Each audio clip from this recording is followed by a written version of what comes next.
نحمده ونصلي على رسوله الكريم اما بعد فاعوذ بالله من الشيطان الرجيم بسم الله الرحمن الرحيم لقد كان لكم في رسول الله اسوة حسنة. حضرات، خصی جانور کی قربانی سنت رسول صلی اللہ علیہ وسلم سے ثابت نہیں ہے. اور حضرات سامعین گرامی قدر، اس مسئلے کی نص قرآن مجید میں موجود ہے. میرے ہاتھ میں تفسیر ابن کثیر ہے، حافظ ابن کثیر رحمۃ اللہ علیہ کی. تو سورہ نساء آیت نمبر 118 اور 119 جس میں اس کی نص موجود ہے وَلَا آمُرَنَّهُمْ فَلَا يُغَيِّرُنَّ خَلْقَ اللَّهِ، اس کی تفسیر میں حافظ ابن کثیر فرماتے ہیں کہ اس سے مراد یعنی اس کی تفسیر جو کرتے ہیں کہ اللہ کی بنائی ہوئی صورتوں کو بگاڑنا سکھاؤں گا. یہ شیطان کہہ رہا ہے رب سے کہ صورتوں کو اللہ کی بنائی ہوئی صورتوں کو بگاڑنا سکھاؤں گا، جیسے جانوروں کو خصی کرنا. اور جو روایات خصی جانور کی قربانی کے لیے بطور ثبوت پیش کی جاتی ہیں وہ روایات سنن ابن ماجہ حدیث نمبر 3122، مستدرک حاکم حدیث نمبر 7547، شعب الایمان البیہقی حدیث نمبر 1591 المعجم الکبیر للطبرانی حدیث نمبر 914، اسی طرح مسند احمد اور مسند ابن ابی شیبہ وغیرہ میں یہ احادیث روایات موجود ہیں جو بطور ثبوت خصی جانور کی قربانی کے لیے پیش کی جاتی ہیں.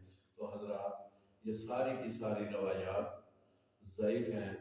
ابو داؤد میں خصی جانوروں کی قربانی کے لیے کہ نبی پاک صلی اللہ علیہ وسلم نے خصی جانوروں کی 2 خصی مینڈوں کی قربانی کی، ابو داؤد میں موجود ہے. اور پھر سنن ابن ماجہ میں یہ روایت موجود ہے، اور پھر المستدرک میں یہ روایت موجود ہے، اور پھر مسند احمد بن حنبل میں اور دیگر کتابوں میں یہ روایت موجود ہے.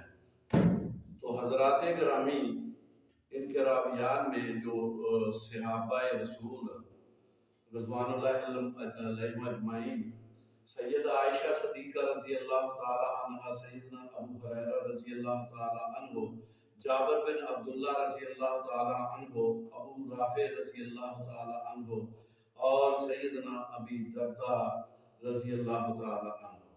تو حضرات آئیے دیکھتے ہیں ان روایات کے جو بنیادی راوی ہیں. سب سے پہلے سفیان ثوری، پھر عبداللہ بن محمد بن عقیل،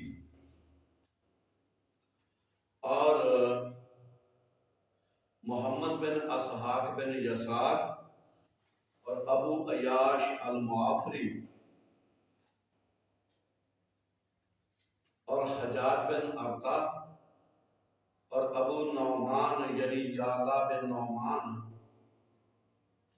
اور بلال بن ابی دردہ. یہ راویان ان ساری روایتوں میں موجود ہیں. تو آئیے دیکھتے ہیں ان روایات کا ہم جائزہ لیتے ہیں.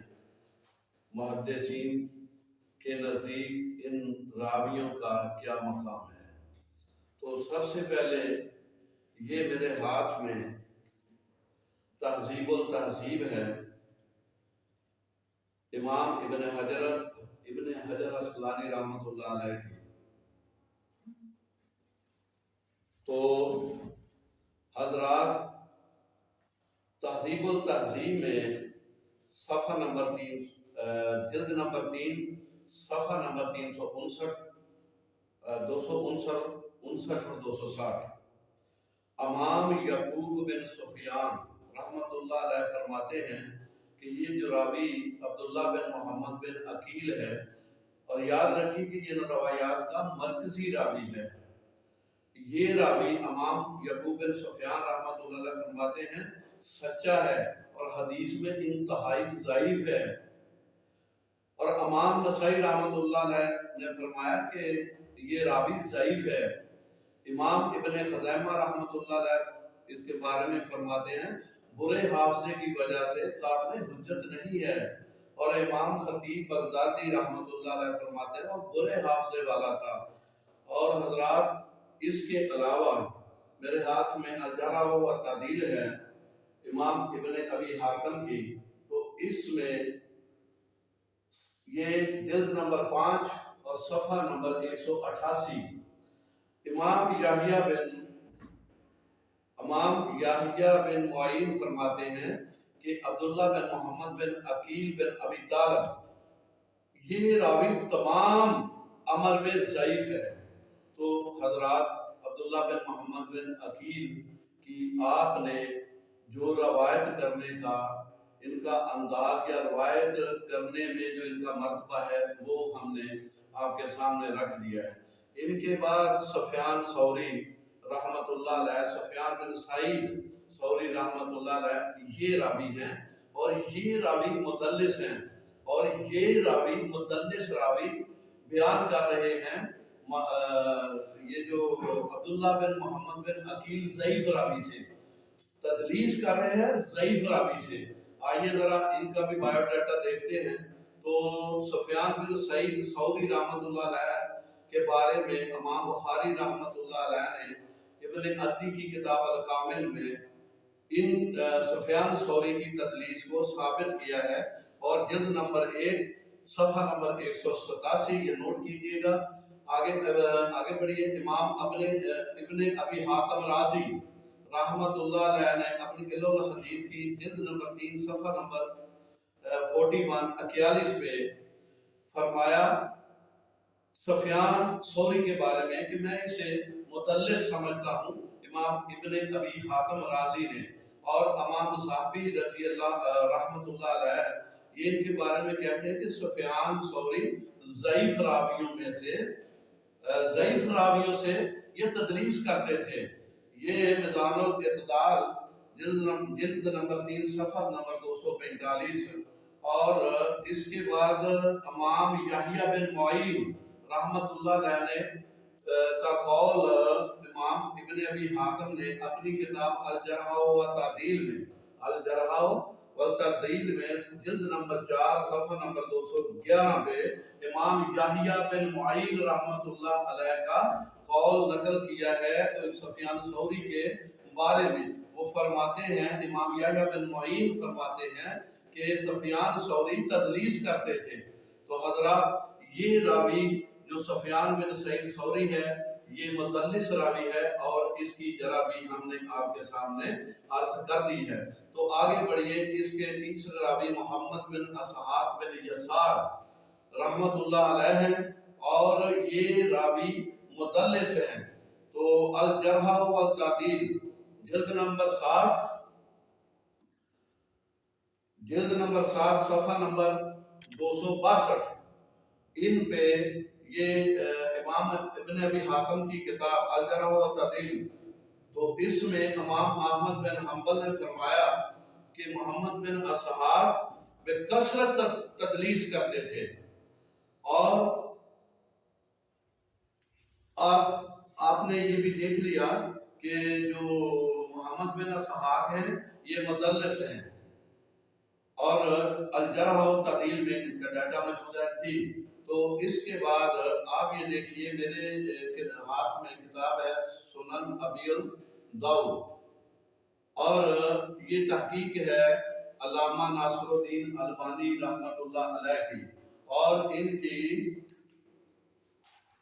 کتاب جو مترجم ہے ان کا صفحہ نمبر 388 ہے، جلد نمبر 2 ہے، اور حدیث کا نمبر 2795 ہے، اور ان کی تحقیق میں علامہ البانی رحمت اللہ علیہ نے یہ ابو عیاش المعافری، ان کے بارے میں فرمایا ہے کہ یہ مجہول الحال راوی ہیں۔ تو حضرات یہ راوی بھی آپ نے دیکھ لیا اور حوالہ سن لیا کہ یہ مدلس راوی ہے۔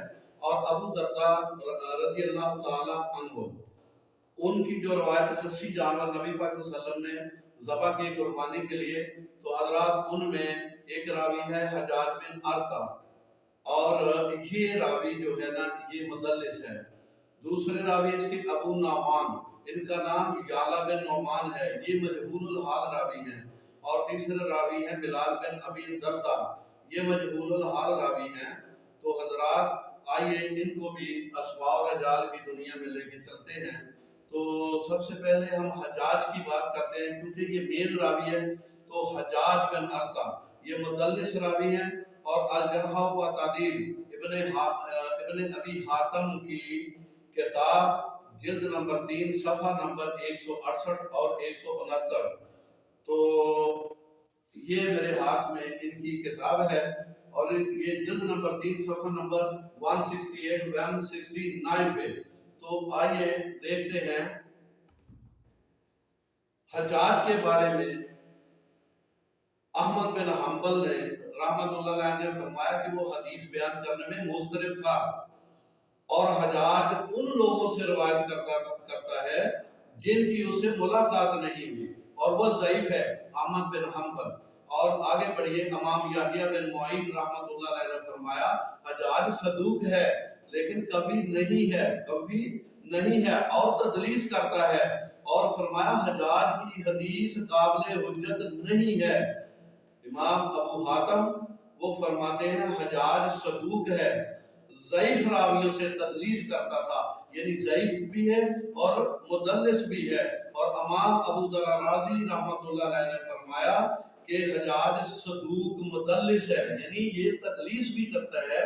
تو حضرات گرامی، یہ جتنی روایات آتی ہیں ان کے یہی مین راوی تھے، جن کے بارے میں ہم نے ان کا ڈیٹا آپ کو اسماء و رجال کی معتبر کتابوں سے دکھا دیا ہے، آپ بھی تحقیق کیجیے۔ تو یہ روایات ساری کی ساری ضعیف ہیں، یعنی نبی رحمت صلی اللہ علیہ وسلم کی سیرت مبارکہ سے، پیغمبر کی سنت مبارکہ سے، صحابہ کے آثار سے کسی ایک میں بھی نہ کسی صحابی نے اور نہ نبی پاک صلی اللہ علیہ وسلم نے خصی جانور کی قربانی کی ہے۔ پھر بھی بحیثیت انسان غلطی خطا کبھی